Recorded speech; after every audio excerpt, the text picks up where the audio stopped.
Ya, Assalamualaikum warahmatullahi wabarakatuh. Saya Sandi Firdaus, NPM 185 1040 204 akan menjelaskan tentang sistem informasi manajemen, yaitu e-commerce, e-business, enterprise, collaboration system.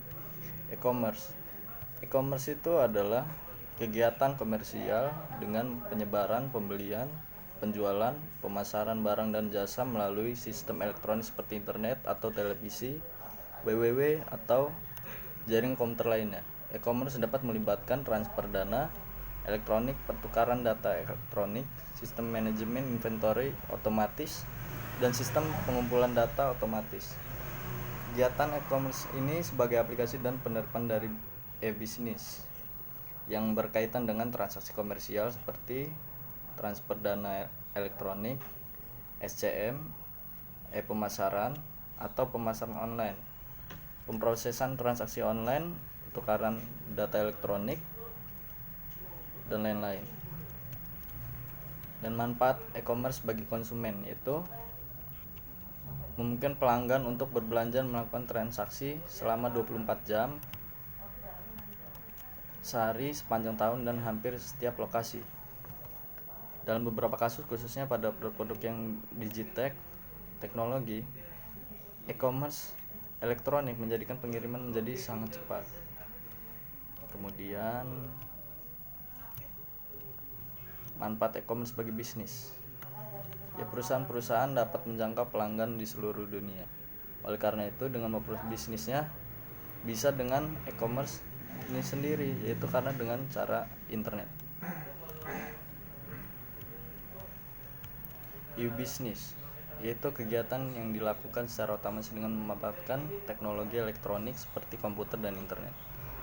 E-business memungkinkan suatu perusahaan untuk berhubungan dengan sistem pemrosesan data internal dan eksternal secara lebih efisien dan fleksibel.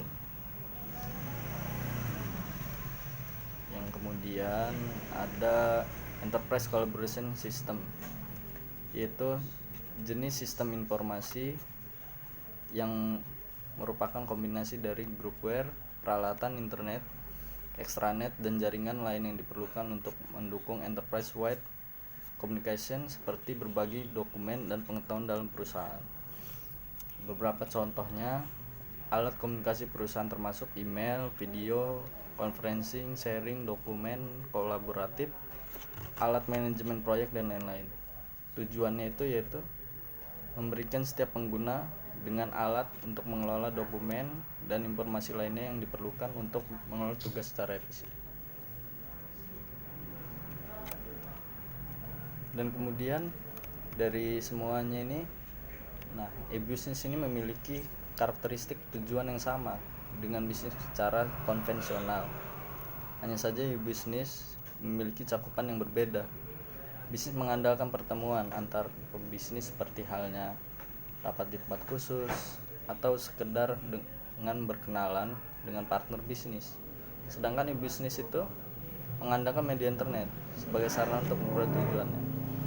Dan kegiatan itu ada 5 kemungkinan bentuk hubungan bisnis berdasarkan transaksinya. Yang pertama itu bisnis to bisnis, yaitu perdagangan antar pelaku usaha bisnis.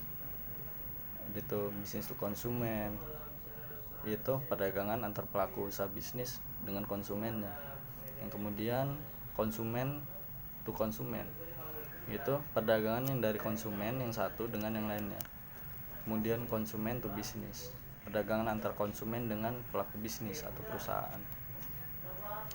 Intra-bisnis e-bisnis, yaitu perdagangan dalam lingkup intranet, perusahaan yang melibatkan pertukaran barang, jasa, dan informasi. Sasaran dari e-bisnis adalah pasar atau market, seperti menurut Forrester Research telah menjadi perkembangan yang sangat fantastis terhadap jumlah komputer yang terhubung dalam internet, termasuk penggunanya. E-business market ini menyimpan peluang omset yang besar yang dapat diperebutkan oleh para pembisnisnya itu sendiri. Sekian presentasi dari saya tentang e-commerce, e-business, enterprise collaboration system. Kurang lebihnya saya ucapkan mohon maaf dan saya tutup. presentasi saya ini dengan wassalamualaikum warahmatullahi wabarakatuh.